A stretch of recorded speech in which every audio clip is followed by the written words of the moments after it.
Pilipinas, ipapaalala ko lang sa'yo, hindi habang buhay malakas ka.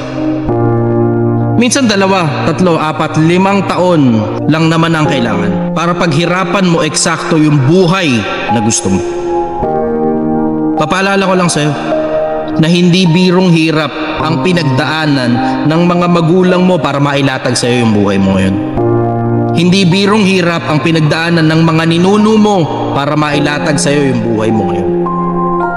At hindi birong dami ng digmaan ang dumaan sa mundo para lang matamo mo ngayon yung kalayaan na meron ka, na pwede kang maging kahit na anong gusto mo o kahit na anong pangarapin mo.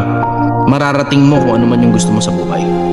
Nagkakaproblema lang dahil doon sa katamaran, dahil doon sa kamangmangan, dahil sa hindi mo pagkilos.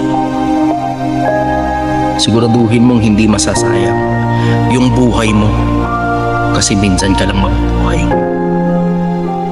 Pilipinas, sumabay ka na. Mahal na mahal kita. Hanggang sa dulo, mananatili pa rin akong sumasagot sa mga tanong. Mananatili akong hindi interesado sa politika. Mananatili akong hindi interesado sa pera. Mananatili akong hindi interesado sa kasikatan, sa kayamanan, sa kapal.